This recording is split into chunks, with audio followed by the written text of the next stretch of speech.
우리에게 주시는 하나님의 말씀 빌립보서 3장 12절에서 14절까지입니다. 내가 이미 얻었다 함도하니요 온전히 이루었다 함도하니라. 오직 내가 그리스도 예수께 잡힌 바 된 그것을 잡으려고 달려가노라. 형제들아, 나는 아직 내가 잡은 줄로 여기지 아니하고 오직 한 일, 즉 뒤에 있는 것은 잊어버리고 앞에 있는 것을 잡으려고 표대를 향하여 그리스도 예수 안에서 하나님이 위에서 부르신 부름의 상을 위하여 달려가노라. 아멘. 안녕하십니까? 박세종 목사입니다. 2023년 11월 1일 수요 말씀 시간입니다. 오늘은 빌립보서 강의의 네 번째 시간입니다. 오늘 내용은 빌립보서 2장 17절에서 3장 16절까지 있는 내용을 우리가 함께 살펴보도록 하겠습니다. 이 내용은 사도 바울이 앞으로 자신의 미래에 대한 계획과 또 현재 당면에 있는 빌립보 교회 안에 있는 여러 분쟁적인 요소들에 대하여 사도 바울은 어떻게 이 문제를 해결해 가야 하는지 그 방법을 제시하고 있는 내용이 있습니다. 그래서 오늘 이 내용은 특별히 오늘날 많은 교회에서 일어나고 있는 여러가지 문제에 대해서 바울은 어떻게 당면에 있는 빌립보 교회 안에 있는 문제들을 해결했는지 그것을 살펴보면서 우리들의 신앙과 우리 삶의 또 우리 교회 안에 있는 여러가지 문제들에 대하여 함께 바울의 지혜를 빌어서 믿음 안에서 잘 해결할 수 있으면 참 좋겠다라는 생각을 오늘 말씀을 통하여 함께 살펴보았으면 좋겠습니다. 특별히 이 사도 바울은 신앙을 바르게 가지기 위하여 무엇보다도 신앙의 정체성이 필요하다고 강조합니다. 그 정체성은 오로지 하나님의 말씀, 복음만이 그 모든 신앙과 삶의 기준이 되어야 하고 또 그것이 온전하게 가장 먼저 앞서야 한다는 것을 바울은 힘주어 강조하고 있습니다. 사실 사도 바울은 그 누구보다도 구약 성경에 해박한 지식을 가지고 있을 뿐만 아니라 또한 그가 만났던 예수 그리스도에 대한 복음이 얼마나 소중하고 얼마나 귀하다는 것에 대하여 그런 몸소 체험을 한 바가 있습니다.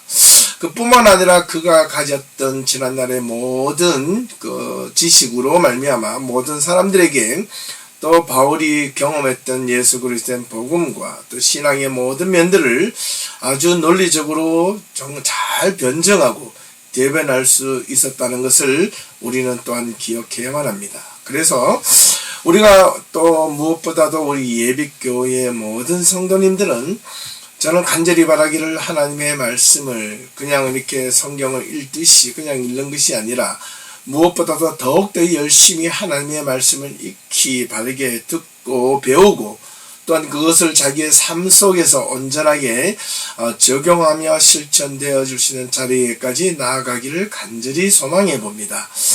그래야만 우리의 신앙과 우리의 삶이 일치가 될 수 있고 그것이 또한 우리의 믿음이 더욱더 성숙해지는 신앙의 과정이 아니겠습니까? 오늘 말씀을 통하여 한 절 한 절 살펴볼 때 우리의 신앙과 함께 비교하면서 생각해 보면 참 좋겠다라는 생각을 가지며 오늘 말씀을 시작해 보도록 하겠습니다. 오늘 먼저 함께 볼 내용은 빌립보서 2장 17절에서부터 23절까지를 먼저 시작하겠는데요. 이 내용은 디모데를 빌립보 교인들에게 왜 이 디모데를 보내려 했는지에 대한 내용이 먼저 들어 있습니다. 함께 살펴보도록 하겠습니다. 17절과 18절에 있는 말씀입니다. 만일 너희 믿음의 재물과 섬김 위에 내가 나를 전제로 드릴지라도 나는 기뻐하고 너희 무리와 함께 기뻐하리니 이와 같이 너희도 기뻐하고 나와 함께 기뻐하라. 바울은 지금 이 빌립보 교인들을 얼마나 사랑하는지 그 마음이 담겨져 있는 내용이라 하겠습니다. 빌립보 교인들의 믿음과 또 섬김을 위해서는 자신을 기꺼이 하나님의 제물로 바치는 것이 하나도 아깝지 않을 뿐더러 오히려 기쁨으로 여기겠다는 이 바울의 고백이 빌립보 교인들의 마음을 움직이지 않을 수 없을 것입니다. 무엇보다도 바울은 이 빌립보 교회 성도들에 대하여 너희 믿음의 제물과 섬김 위에 라는 말을 지금 하고 있습니다. 여기서 믿음의 제물이라는 말은 빌립보 교회의 성도들의 믿음을 따라 삶을 영위한 것 자체가 바로 하나님께 드려지는 제물과 같은 것이라고 설명하고 있습니다. 구약시대에서는 이스라엘 백성들이 하나님 앞에 나아가기 위해서는 반드시 무엇을 제사장을 통하여 제물을 가져와야 하고 그 제물을 제사장을 통하여 번제로 드려져야만 또 희생제물을 필요로 했던 것입니다. 그래서 여기서 전제라는 이 말은 다름 아닌 고대 동물 제사를 마무리하는 그 절차를 의미합니다. 그 제사를 드리는 자가 태워지는 동물 앞에 마지막에 포도주를 부으면 그 포도주가 수증기로 정발하며 하늘로 올라가지 않겠습니까? 그 증기 자체가 제사를 드리는 신에게 제물이 올라가는 것을 상징적으로 비유하고 있기 때문에 희생제사에 제물을 바치는 것의 마지막 절차라고 할 수 있겠습니다. 그래서 바울은 자기 자신의 이 빌립보 교인들의 믿음과 신앙을 위하여 하나님께 전제로 드릴지라도 마지막 제물의 절차를 드릴지라도 나는 그것을 인하여 기뻐하고 또 기뻐하고 감사하고 또 감사할 것이라는 이 바울의 고백이 얼마나 이 빌립보 교인들을 향하여 간절하고 사랑스러운 마음이 있는가를 알려주고 있는 내용이라 하겠습니다. 바울은 무엇보다도 그 앞선 1장 20에서 21절에서 이렇게 고백하고 있습니다. 나의 간절한 기대와 소망을 따라 아무 일에든지 부끄러워하지 아니하고 지금도 전과 같이 온전히 담대하여 살든지 죽든지 내 몸에서 그리스도가 존귀하게 되게 하려 하나니 이는 내게 사는 것이 그리스도니 죽는 것도 유익함이라 이렇게 말한 바가 있습니다. 바울은 지금 자신의 몸을 비록 자신과 함께 하지 못하는 이 빌립보 교인들일지라도 그들의 신앙과 믿음을 볼 때 전체적으로 전반적으로 그들이 지켜가고자 하는 신앙의 노력과 애씀을 보고 기꺼이 그들이 더욱더 신앙의 성숙함을 가질 수만 있다면 바울 자신의 몸을 하나님께 바쳐서 내어드릴지라도 그들의 신앙이 하나님 앞에서 더욱더 바르게 세워져 가기를 원했던 것이 바울의 심정이었다는 것을 우리는 이 두 구절 가운데 알 수가 있습니다. 19절과 20절의 내용입니다. 내가 디모데를 속히 너희에게 보내기를 주 안에서 바람은 너희의 사정을 알므로 안위를 받으려 함이니 이는 뜻을 같이 하여 너희 사정을 진실히 생각할 자가 이밖에 내게 없음이라. 지금 바울은 영안의 몸, 즉 감옥에 갇혀있는 구속된 몸에 있는 상태로서 자신 곁에 있는 진 디모데가 있습니다. 이 디모데를 바울이 2차 선교 여행 때 만났던 자였고 바울이 이 디모데를 향하여 믿음으로 낳은 아들이라 부를 만큼 디모데를 신뢰하고 믿음의 동력자로서요. 또 디모데는 바울이 신앙의 아버지로서 디모데가 열심히 바울을 따랐으며 끝까지 바울을 신뢰하고 바울과 함께 복음을 위하여 역경과 고난을 마다하지 않고 함께 복음에 동참했던 자였습니다. 그러므로 인하여 이 디모데를 바울이 빌립보 교인들에게 보낸다는 것은 자기에게 가장 믿을 만한 사람을 보냄으로 인하여 자신의 간절한 바람이 얼마나 간절한지를 빌립보 교인들에게 알려주기를 원했습니다. 이 디모데를 통하여 빌립보 교회가 지금 당면에 있는 여러 가지 문제를 듣게 되었고 디모데를 통하여 내가 이 서신을 함께 보냄으로 인하여 디모데를 통하여 이 바울은 자기가 하고 싶은 말 의도를 너무나도 가장 잘 정확하게 표현해주고 전달해줄 자가 바로 디모데였다는 것을 다시 한 번 더 확인하게 해주는 내용입니다. 바울은 이 디모데를 보냄으로 인하여 특별히 교회 안에 있는 여러 가지 당면에 있는 문제들과 함께 해결되어지기를 바랬던 것입니다. 21절과 22절 말씀을 보겠습니다. 그들이 다 자기 일을 구하고 그리스도 예수의 일을 구하지 아니하되 디모데의 연단을 너희가 안 하니 자식의 아버지에게 함같이 나와 함께 복음을 위하여 수고하였느니라. 역시 계속해서 디모데에 대한 이야기를 하고 있습니다. 그들이 다 자기 일을 구하고, 여기서 말하는 그들이란 아마 빌립보 교회 안에서 자기의 생각들로 가득 차 있어서 교회를 어지럽게 하고 있는 자들을 의미하고 있는 것 같습니다. 이들은 다 자기 일만 구한다는 겁니다. 자기 생각에 빠져 있다는 겁니다. 믿음의 성도들이 교회 안에서 함께 구해야 할 것은 예수 그리스도의 복음입니다. 일입니다. 하나님을 섬기는 믿음의 자세입니다.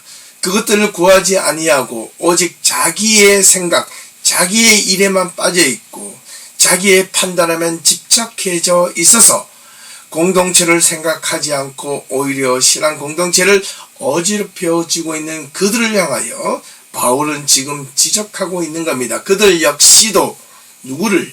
이 디모데를 잘 알고 있다는 겁니다. 그래서 이 디모데를 보냄으로 인하여 그들이 가지고 있는 생각이 바뀌어지기를 바울은 바랬던 것입니다.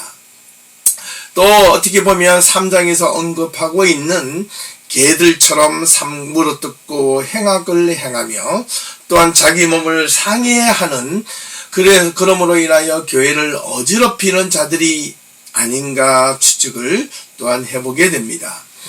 또한 할례하는 자신들의 여러 가지 버리지 못하는 과거의 유대교적 관습과 습성 때문에 오히려 할례를 받지 못하는 자들을 조롱하고 비아냥거리고 믿음이 없다고 비웃거나 그런 율법주의자와 같은 자들이 교회 안에서 있음을 살펴보면서 그들의 행위가 과연 옳은 것인가? 아니다라고 지금 바울은 이야기하고 있습니다.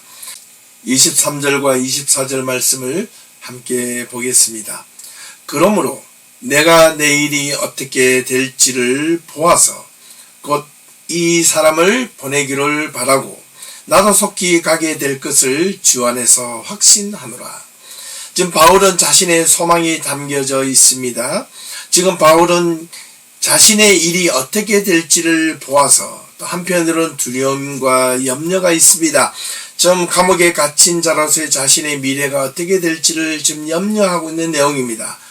그래서 지금 이 사람 누구요? 이 디모데를 보냄으로 인하여 자신의 지금 심정을 간절하게 빌립보 교인들에게 전달되기를 바라면서 동시에 자신도 속히 이 구속된 몸에서 풀려나면 곧장 이 빌립보 교인들을 방문하여 함께 신앙 안에서 교제하기를 간절히 바란다는 그 희망의 메시지가 바로 23절과 24절에 있는 내용이라 하겠습니다.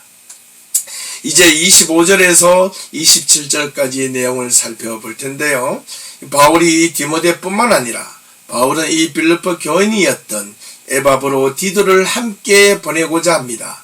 왜 그를 함께 디모데와 함께 보내려고 하는지 바울은 그것을 조목조목 설명하고 있습니다.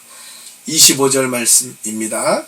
하지만 그러나 에바브로디도를 너희에게 보내는 것이 필요한 줄로 생각하노니 그런 나의 형제요 함께 수고하고 함께 군사된 자요 너희 사자로 내가 쓸 것을 돕는 자라. 지금 에바브로디도도 이 로마에 같이 바울과 함께 있습니다. 그런데 이 에바브로디도는 원래 이 빌립보 교회 출신으로서 교인이었는지 지도자였는지 여러 가지 논란이 있습니다만은 특별히 에바브로디도를 빌립보 교인들이 그리워하고 좋아한 것은 사실이었던 것 같습니다. 그렇다면 이 빌립보 교회 안에서 이 에바브로디도의 위치는 아마 교역자나 아니면 교회 지도자가 아니었을까 추측해 봅니다.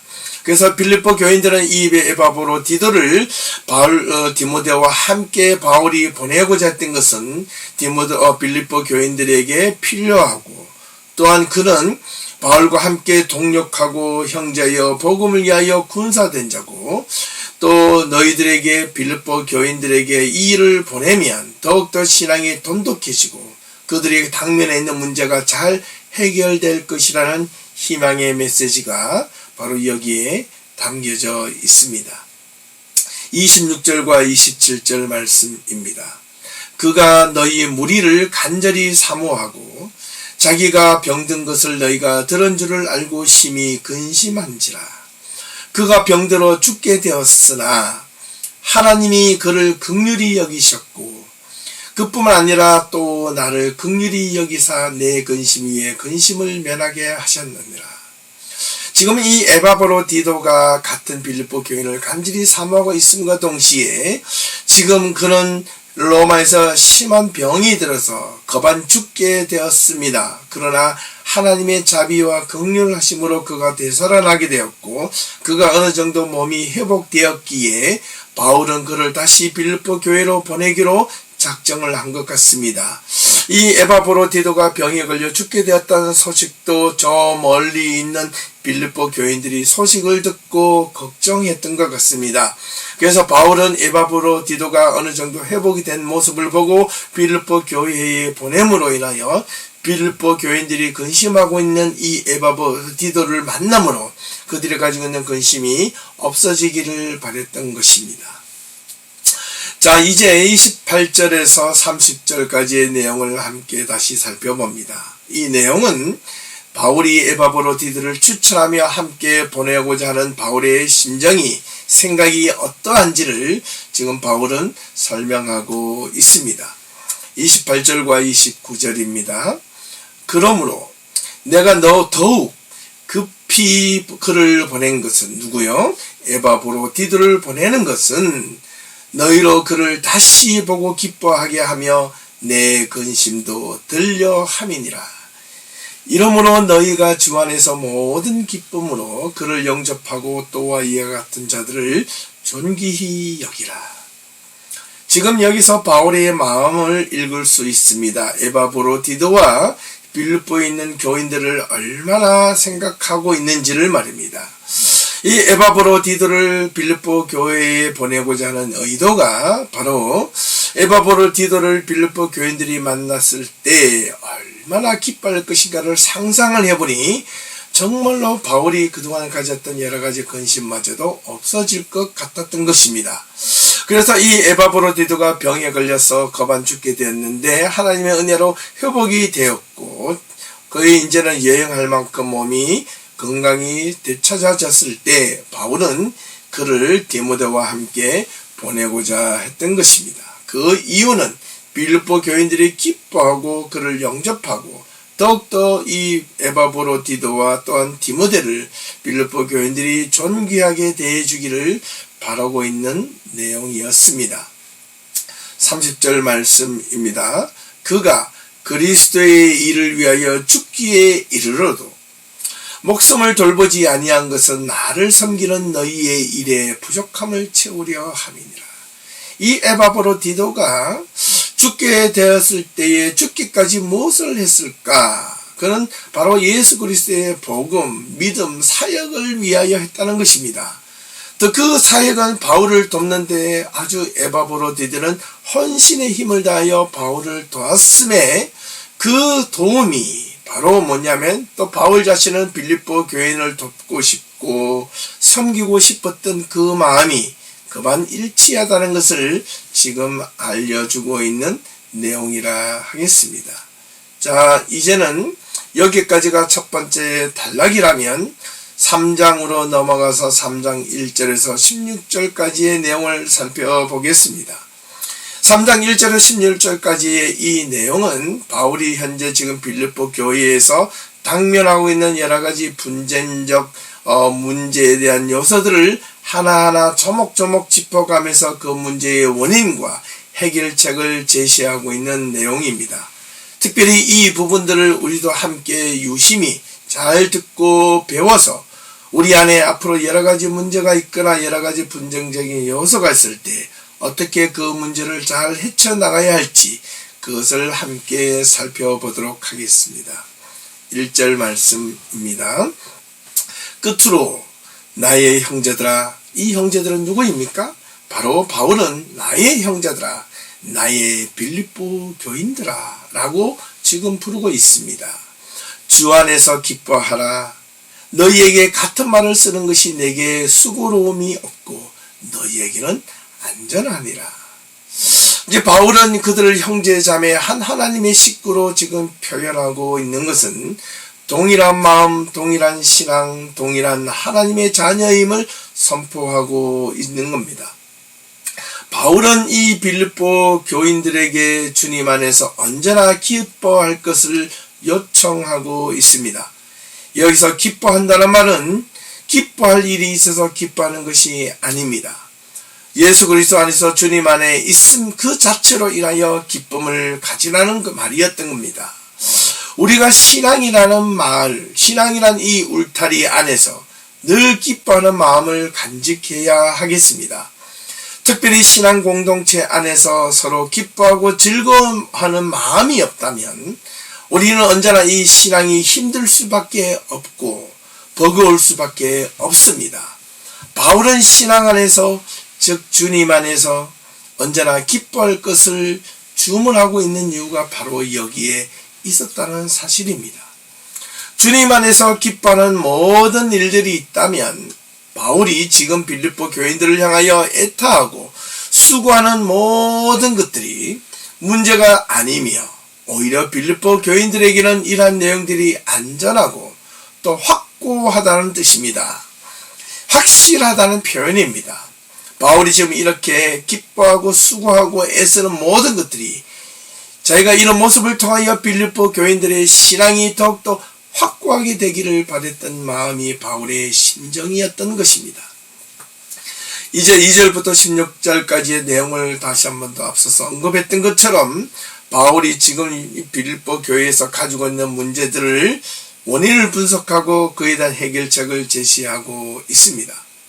이 내용을 보면서 우리들도 신앙의 과거에 우리의 신앙의 모습이 있다면, 과거에 묵은 우리의 신앙들이 있다면 그것을 어떻게 버려야 될지 한번 깊게 생각해 보아야 합니다.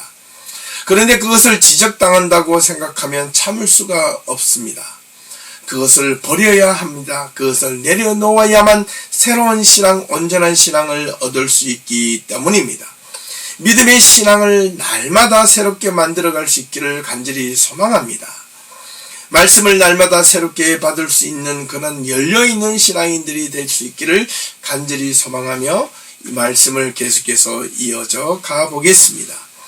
2절과 3절까지의 내용은 빌립보 교회 안에서 여러 분쟁적 내용을 일으키는 자들의 그 성향이 어떠한지 또 그것을 어떻게 처신해야 할지를 바울은 알려주고 있습니다. 2절과 3절에 있는 내용을 보겠습니다. 개들을 삼가고 행악하는 자들을 삼가고 몸을 상해하는 일을 삼가라. 하나님의 성령으로 봉사하며 또 그리스도 예수로 자랑하고 육체를 신뢰하지 아니하는 우리가 곧 무엇이다? 할례파다라고 지금 바울은 이야기하고 있습니다. 지금 여기서 퀴온이라는 이 헬라어의 말이 바로 개라는 뜻입니다. 멍멍이, 개입니다. 그런데 특별히 이 개는 어떤 개냐면 사냥개를 뜻하는 말입니다. 이 사냥개는 한번 물면 잘 놓지 않습니다. 끝까지 집요하게 되어들거나 비난하는 자를 뜻하는 상징적인 의미입니다.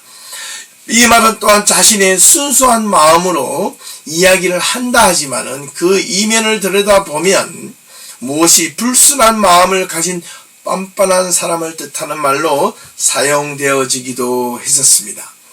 이처럼 바울의 처신을 바르게 알지 못하고 자신의 처지를 바르게 알지 못하고 자신의 입장만 생각하면 뻔뻔스럽게 타인에 대하여 그릇된 신앙의 모습을 보이면서도 전혀 개의치 않고 자신의 신앙만 옳다고 주장하는 자로 비유로 설명하고 있습니다. 이런 자들을 삼가하라, 피하라는 것입니다.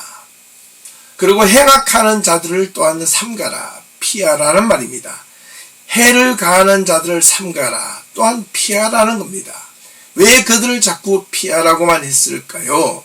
예, 개들을 피하라. 한번 물면 끝까지 집요하게 물고 늘어지며 그 사람을 괴롭히기 때문에 그냥 피하라는 것입니다. 그렇습니다. 이들을 알아보고 대하지 말라는 뜻이었습니다. 그들을 대하면 그냥 물려버리기 때문에 그렇습니다. 몸을 상해하는 일을 삼가라는 말도 마찬가지입니다. 예전 성경에는 몸을 상해하는 일이라는 말을 손할례당이라고 비유했습니다. 표현했습니다. 이 손할례당이라는 이 말의 뜻은 바로 카타토메라는 말인데 잘라내다, 절단하다, 단절시키다 라는 뜻을 갖고 있습니다. 구약 율법에서 행했던 할례를 의미합니다.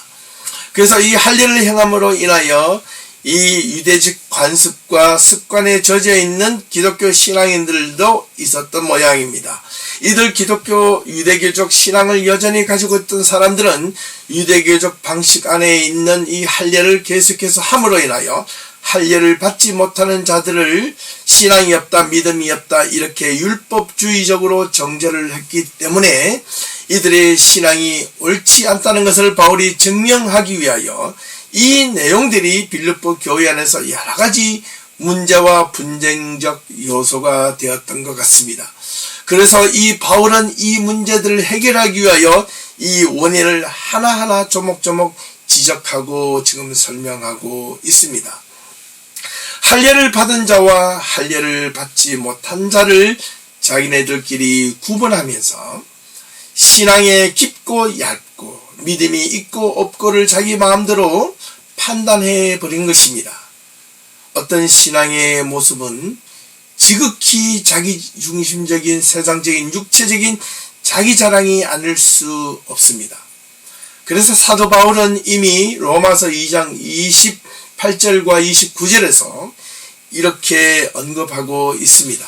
무릇 표면적 유대인이 아니요 표면적 육신의 할례가 할례가 아니니 오직 이면적 유대인이 유대인이며 할례는 어디에다가 마음에다가 할지니 어떻게요? 영에 있고 율법 조문에 있지 아니한 것이라. 그 칭찬이 사람에게서 난 것이 아니요 다만 하나님에게서니라. 신명기 10장 16절에서도 이렇게 설명하고 있습니다. 너희는 마음에 할례를 하고 다시는 목을 곧게 하지 말라는 것입니다. 율법적 행위로 인하여 목을 곧게 한 자가 누구입니까? 예수님이 공생의 사역하시는 동안 가장 많이 싸우며 정면으로 대했던 자들이 누구였습니까? 바로 사두개인들과 바리새인들이었습니다. 이들이야말로 지극히 율법주의자들이었고 육신의 할례를 자랑스러워했고 그렇지만 그들의 마음에는 할례받지 못한 자들처럼 그들의 신앙은 삐뚤어져 있었고 왜곡되어져 있었던 것입니다. 이 말을 가만히 살펴보면 신앙이라는 것은 자신의 육체적인 행위로만 어떤 일을 행함으로 섬김으로 봉사로 인하여 자신의 신앙과 믿음을 결코 정당화해서는 안 된다는 것을 알려주고 있습니다. 그러므로 믿음은 오로지 자신의 행위로서가 아니라 하나님을 어떻게 바라보느냐, 어떻게 그 방향과 가치에 달려 있다는 것을 잊지 마셔야만 합니다. 오로지 자랑한 예수 그리스도 그 말씀밖에 없다는 것을 우리가 고백해줘야만 합니다. 하지만 유대주의자들이나 유대인들처럼 인간이 행한 것을 또는 자랑해서는 안 된다는 것입니다. 진정한 믿음은 무엇이냐? 내게 자랑할 것이 없나니 내가 자랑할 것이 있다면 바울의 고백처럼 부득불 내가 약한 것을 자랑할 수 있는 그런 바울의 고백과 같이 우리 예배 성도님들도 우리가 신앙 안에서 하나님 앞에 자랑할 것이 있다면 우리의 부족함과 우리의 나약함과 우리의 미련함을 하나님 앞에 자랑할 수 있어야 하겠습니다. 그래서 바울은 이렇게 말하고 있지 않습니까? 하나님의 성령으로 봉사하며 예수 그리스도로 자랑하고 육체를 신뢰하지 아니하는 우리가 곧 할례파라고 지금 힘주어 설명하고 있지 않습니까? 그로 인하여 이런 설명을 함으로 인하여 사도 바울은 지금 육신으로 할례받은 이 유대교적 관습에 젖어있는 이 신앙인들을 당당하게 정면으로 지적하며 그들의 생각은 신앙에 틀렸다, 잘못되었다, 수정되기를 바라고 있었던 것입니다. 이제 3장 4절에서 7절까지의 내용을 살펴보겠습니다. 이 내용은 바울 자신도 유대적 배경과 관습으로 말하고 싶다면 얼마든지 지금 이 빌립보 교회 안에서 자랑하고 있는 유대적 관습과 행위를 일삼으며 그들의 어떤 자랑거리를 가지고 그렇게 할례를 받지 못하는 자들을 조롱하고 비아냥거리며 그로 인한 여러 가지 분쟁적 요새를 일으켰던 이들보다도, 이들의 그 과거의 이력보다도 내가 가진 이력으로 한번 말해줄까? 내가 얼마나 너희들보다 대단한 줄 아니? 그러나 그것은 내가 모든 것을 배설물로 여기고 오로지 내가 하나님의 예수 그리스도 복음을 위하여 내가 달려간다는 것을 지금 조목조목 설명해 주고 있는 내용입니다. 4절과 5절 말씀을 함께 보겠습니다. 그러나 나도 육체를 신뢰할 만하며 만일 누구든지 다른 이가 육체를 신뢰할 것이 있는 줄로 생각하면 나는 더욱 그러하나니 나는 8일 만에 할례를 받고 이스라엘 족속으로 또 베냐민 지파요 히브리인 중에 히브리인이요 율법으로는 바리새인이었다라고 지금 말하고 있습니다. 바울은 이렇게 힘주어 강조하고 있습니다.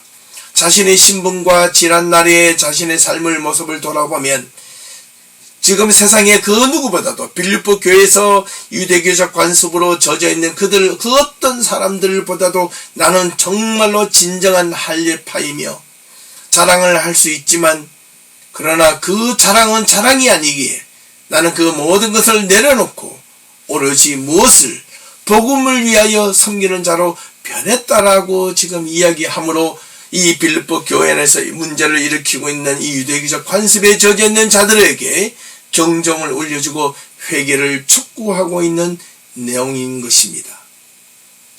6절과 7절 말씀입니다.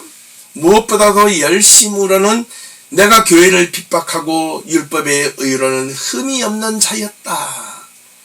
그러나 무엇이든지 내게 유익하였던 것을 내가 그리스도를 위하여 다 해로 여길 뿐더러. 지금 그런 말을 잊지 않습니까?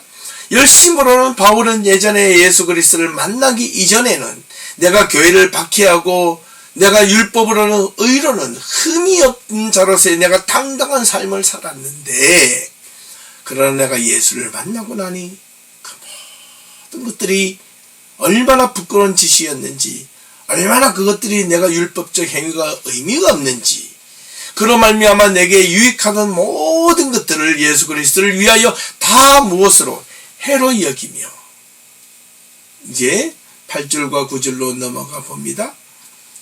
또한 그 모든 것들을 해로 여김은 내 주 그리스도 예수를 아는 지식이 가장 고상하기 때문이라. 내가 그를 위하여 모든 것을 잃어버리고 배설물로 여겼던 것은 그리스도를 얻고 그 안에서 발견되고자 함이라.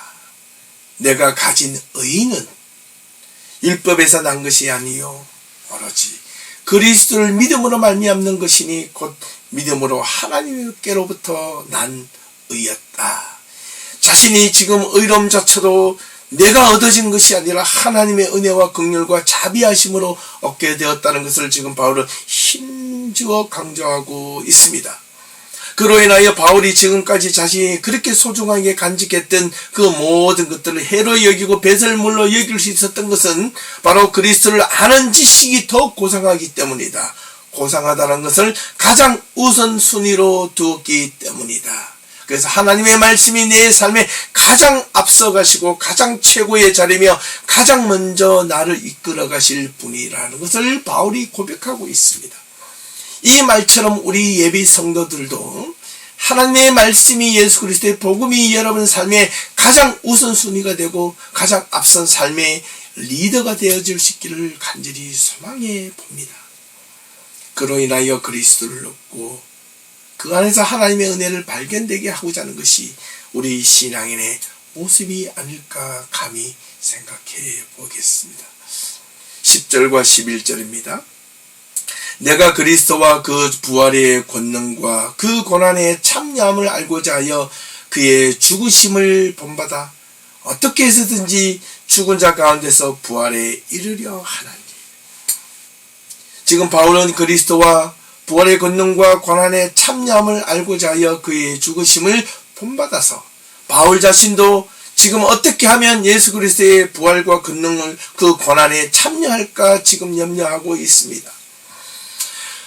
정말 이러한 마음들은 앞에서 복음을 전하는 선교사나 목회자나 그 다음에 신앙의 어떤 리더들 뿐만 아니라 우리 모든 성도들이 이러한 마음을 함께 가질 수 있으면 정말 진정한 신앙의 삶을 통하여 이 세상을 어떻게 기쁨으로 살아갈지를 알게 될 것입니다. 바울은 어떻게 해서든지 죽은 자 가운데서도 부활에 이르고 싶어하는 그 간절한 마음이 이 내용 구절에 지금 들어 있습니다. 12절 말씀입니다. 내가 이미 얻었다 함도 아니요 온전히 이루었다 함도 아니요 오직 내가 그리스도 예수께 잡힌 바 된 그것을 잡으려고 어떻게 달려가노라. 지금 바울은 지금 자신이 예수 그리스도를 만나고 얻었고 복음을 손에 쥐고 있지만은 그럼에도 불구하고 자신은 그것을 얻었다 함도 아니요 그것을 온전히 이루었다 함도 아니라 오롯이 내가 예수 그리스도의 은혜에 잡힌 바 되어 그것을 잡으려고 무엇을 하나님의 복음 말씀 믿음 신실함 하나님의 부활의 권능과 고난에 참여하는 것을 위하여 끝까지 어떻게 한다고요? 다름박질한다. 달리기 하는 사람처럼은 전력을 다하여 내가 복음을 위하여 달려간다라는 이 바울의 심정. 이 심정을 지금 빌립보 교인들에게 토로함으로 인하여 빌립보 교인들이 지금 어떻게 신앙생활을 하며 살아줄 것을 바울은 지금 요청하고 있는 내용입니다. 13절과 14절입니다. 바울은 이렇게 간곡히 호소합니다.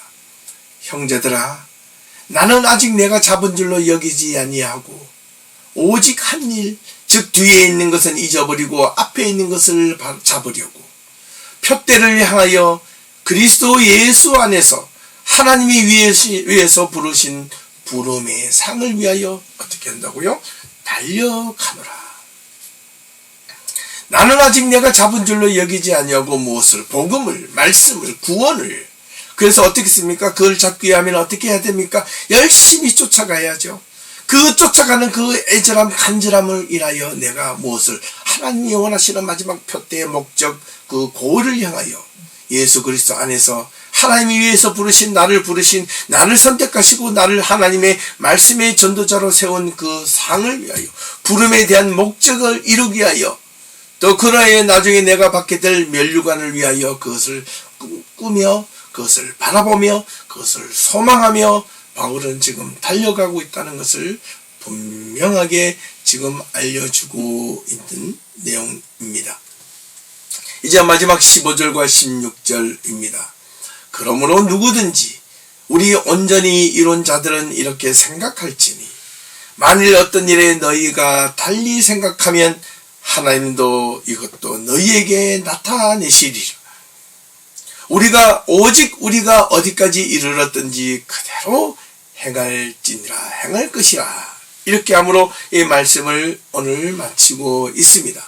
이 내용은 빌립보 교인들이 스스로 생각하는 믿음의 분량이 어떠하든지 그것이 많고 적음이 중요한 것이 아니고 강하고 약한 것도 중요한 것이 아니라 예수 그리스도를 통하여 복음의 은혜에 동참하거나 은혜를 생각하고 그 은혜에 감격하여 하나님의 말씀을 따르기를 원하는 자들은 누구든지 그 복음에 합당한 생활을 하도록 하나님이 요청하고 있다는 것을 지금 바울은 알려주고 있습니다. 이렇게 바울이 믿음 안에서 그대로 행할 것이라는 이 바울의 간절한 호소는 이 빌립보 교인들의 흩어지고 분열된 마음을 하나로 모으기에 충분했다는 사실을 기억해야만 하겠습니다. 바울은 믿음이 강하고 약하고 많고 적음을 떠나서 분명히 하고 있습니다. 그러므로 누구든지 우리 온전히 이룬 자들을 어떻게 생각하라, 이렇게 생각하라는 겁니다. 우리가 어디에 이르든지 간에 그 자기의 자리에서 하나님의 복음을 위하여 앞으로 나아갈 것을 요청하고 있었던 내용이었습니다. 사랑하는 성도 여러분, 오늘 지금 여기까지 말씀을 들으시며 어떤 생각이 드셨습니까? 오늘은 이 빌립보서의 내용 가운데서 어찌 보면 가장 핵심적인 바울의 호소, 바울의 간절한 권고, 바울의 설교가 들어있는 내용입니다. 빌립보 교인들을 향한 바울 자신의 간절한 마음과 동시에 빌립보 교인들이 지금 처해 있는 내부적인 분열과 분쟁에 대한 언급을 함으로 분명하게 해결책을 제시하고 있다는 것 또한 우리는 알아야만 하겠습니다. 자, 우리 안에 분쟁과 분열이 있는 마음이 있는 것은 우리가 하나님의 뜻 가운데서 마음을 하나로 모으지 못했기 때문일 것입니다. 바울도 지금 그것을 지적하고 있습니다. 자신의 생각을 앞세우기에 앞서서 먼저 우리 모두의 공동체적인 생각이 무엇인지 그것을 함께 생각을 모을 수 있기를 소망해 봅니다. 우리가 신앙생활을 함께 한다는 의미가 무엇인지 우리가 분명히 그것을 이해하지 못하고 깨닫지 못한다면 우리가 아무리 교회를 오랫동안 섬기고 그것을 함께 한들 그것은 자기 자랑일 뿐이지 하나님의 은혜는 결코 될 수 없다라는 사실을 기억해야만 하겠습니다. 그것이 오히려 우리 신앙생활의 걸림돌이 될 수가 있습니다. 바울이 빌립보 교인들 가운데 유대교적 신앙에 대한 할례로 인하여 자만과 교만이 다른 성도들에게 시험거리가 되고 오히려 그러한 시험거리가 교회를 어지럽게 했다는 사실을 유대적 이 헬라식 이 신앙 할례받은 신앙인들을 비판함으로 인하여 자신의 신앙의 경우에 그렇지 못하다고 생각하는 자들을 부정하고 비난하지 않고 진정한 신앙은 육체적 자랑이 아니라 육체적 행위가 아니라 그리스도 안에서 아무런 소용이 없는 그런 것을 인정하고 하나님의 은혜를 말씀을 받아들이는 것이 그리스도 안에서 참된 공동체로서의 삶이라는 것을 바울은 지금 강조하고 있는 것입니다. 무엇보다도 교회가 교회답게 교회가 하나님의 뜻 가운데서 부르심을 받으려면 정말 우리에게 필요한 것이 무엇인지 우리 모두가 각자의 삶과 신앙을 깊이 있게 객관적으로 돌아보고 하나님의 은혜를 간구해야만 하겠습니다. 하나님의 긍휼하심을 간구해야만 하겠습니다. 지금까지 오늘 이 내용을 통하여 저와 여러분들에게 귀한 마음의 울림이 있거나 그것을 깊이 간직하고 싶은 한 구절의 말씀이라도 있다면 그 말씀을 깊이 간직하고 또한 남은 한 주간 동안 우리의 신앙과 삶을 통하여 그것이 깊이 있게 영향이 미쳐지기를 간절히 소망하며 남은 한 주간도 주님의 은혜를 간구하며 오늘 말씀을 마치도록 하겠습니다. 다음 주에는 이 빌립보서 마지막 장을 살펴보므로 빌립보서 전체의 내용을 정리하는 시간을 갖도록 하겠습니다. 감사합니다. 수고하셨습니다.